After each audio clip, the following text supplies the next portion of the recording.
Hai, saya Kartini Nainggolan, jurnalis Harian Umum Mercusuar Palu, Provinsi Sulawesi Tengah.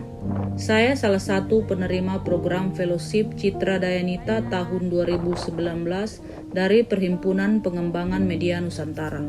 Dalam program ini, saya memfasilitasi perempuan korban bencana di Kota Palu untuk meningkatkan kapasitas mereka sebagai jurnalis warga dalam memonitoring hak-hak perempuan dan anak pasca bencana. Saya melibatkan perempuan penyintas bencana yang tinggal di hunian sementara di Kota Palu sebagai jurnalis warga. Mereka bisa bercerita dan menuliskan berbagai problem yang mereka alami. Harapannya dengan cara ini, problem-problem mereka mendapat perhatian dari pemerintah daerah, CSO, maupun menjalin kohesi sosial antara perempuan di pengungsian. Dia bahwa dia punya dana duka, tapi sekarang belum cair. Nah, alhamdulillah kemarin langsung direspon oleh Kepala Dinas langsung Kepala Dinas Jawa. Bencana alam, gempa bumi, tsunami, dan likuifaksi yang terjadi di kota ini pada 28 September 2018 silam meninggalkan duka yang begitu mendalam.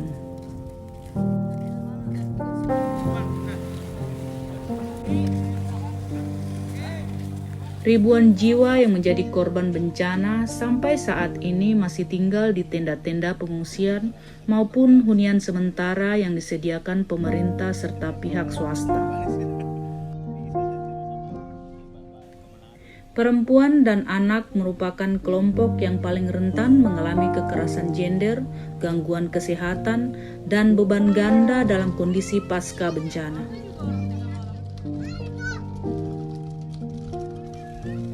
Fasilitas yang disediakan di tenda pengungsian atau di hunian sementara tidak ramah perempuan seperti air bersih yang terbatas, sanitasi yang buruk, serta jauh dari pusat layanan kesehatan.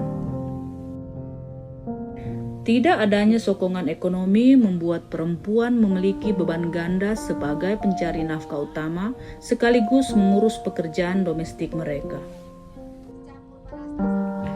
Peran media dalam memberitakan segala persoalan yang terjadi di pengungsian, khususnya isu perempuan dan anak, masih sangat minim. Yang diberitakan hanya ketika terjadi kasus seperti pelecehan seksual, pernikahan anak, atau adanya korban meninggal akibat tidak mendapat layanan yang baik. Media tidak memberitakan akar masalah sehingga terjadi kasus-kasus itu.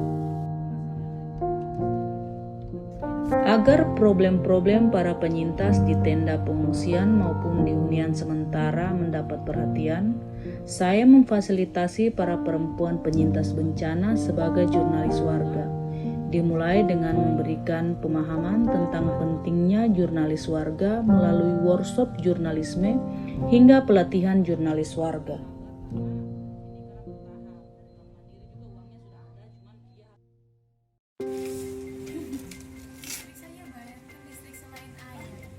Listrik selain air.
Ada yang mengeluh soal air tidak jalan.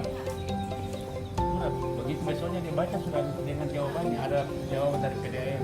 Begitu banyak persoalan-persoalan perempuan dan anak yang terjadi di Untara yang tidak terekspos oleh media. Jadi saya akui bahwa teman-teman wartawan tidak bisa menjangkau semua persoalan yang terjadi di Untara. Jadi hanya isu-isu yang sudah terlihat saja yang dipublikasikan. Contohnya hanya persoalan penyegelan Untara, hanya persoalan perkawinan anak, hanya persoalan pelecehan seksual. Tapi kita tidak tahu apa sih yang melatar belakangi sehingga persoalan-persoalan tadi yang diekspos di media itu bisa terjadi. Jadi melalui teman-teman yang jadi jurnalis warga nanti itu kita bisa untuk mendokumentasikan setiap masalah-masalah yang terjadi di Untara. Sebenarnya saya mendengar ini bukan harapan, ini perintah buat kita ini. Dan saya perintah buat saya dan teman-teman wartawan, kalau misalnya ada informasi yang disampaikan oleh ibu-ibu melalui majalah dinding di 3 Untara itu, maka menjadi kewajiban bagi kami sebagai wartawan untuk menindaklanjuti itu. Jadi kalau dalam konteksnya hubungannya dengan jurnalis warga, sepanjang yang dia sampaikan itu betul, memenuhi kaidah-kaidah penyampaian informasi yang kaidah jurnalistik yang baik, diverifikasi dan ada kan diverifikasi, kemudian informasinya sahih, bisa dipertanggungjawabkan, maka tidak boleh takut, itu harus disampaikan. Ketika Anda tidak bisa menyampaikan itu, maka itu juga menjadi beban bagi kita. Ini informasi yang disampaikan oleh banyak orang, harus ditahu. Kenapa saya tidak beritahukan? Terkait dengan bencana, banyak hak yang harus kita perjuangkan. Tapi kita harus tahu hak itu yang seperti apa, yang mana. Karena kalau kita tidak paham itu, bagaimana kita mau menuliskan dalam bentuk tulisan misalnya. Kita sendiri tidak paham bahwa kita punya hak di dalam proses mulai dari emergency response sampai tahap tanggap darurat dan pemulihan bahkan sampai sekarang. Jangan-jangan kita juga hanya terlena ya, yang penting saya dapat bantuan saja. Sehingga perempuan sangat rentan dan jauh dari akses informasi tersebut. Di setiap Untara ada 3 Untara, Talise, Silaya, dan Mamboro akan disiapkan semacam majalah dinding. Jadi majalah dinding itu nanti akan mereka isi soal berita-berita yang mereka tulis. Jadi saya memang berharap kolaborasi dengan teman-teman jurnalis media. Teman-teman jurnalis juga bisa datang umpamanya ke Untara itu melihat apa sih yang mereka tulis di situ. Informasi apa yang bisa kita dapat, kita kutip di situ untuk jadi berita nanti di media kita. Jadi saya berharap nanti kerjasama dengan teman-teman media untuk mempublikasi informasi berita-berita yang teman-teman jurnalis warga sudah dapatkan. Para jurnalis warga bersama penyintas bencana di hunian sementara akhirnya sepakat membuat majalah dinding sebagai media informasi.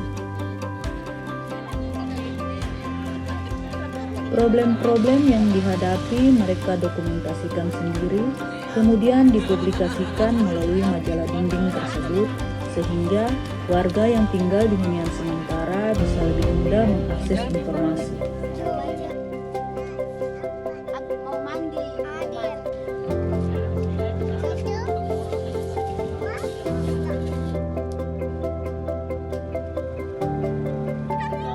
Hasil tulisan para jurnalis warga diterbitkan di beberapa media lokal di Sulawesi Tengah, diantaranya di Harian Umum Mercusuar, Sulteng Raya, media online kabar Sulteng Bangkit, dan beberapa media lainnya.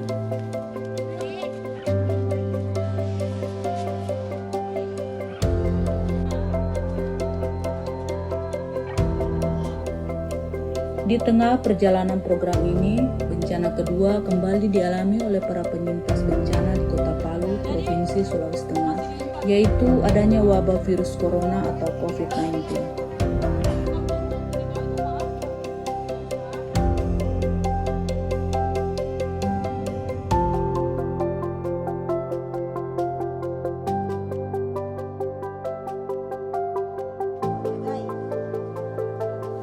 Peran para jurnalis warga saat pandemi COVID-19 ini sangat besar, di mana mereka ikut menyebarkan informasi kepada penyintas di hunian sementara tentang COVID-19. Konten edukasi tentang COVID-19 dituangkan dalam bentuk video dan poster. Jurnalis warga menyebarkan informasi kepada penyintas di hunian sementara tentang COVID-19 dengan menempelkan poster-poster pada majalah dinding maupun bilik-bilik di hunian sementara.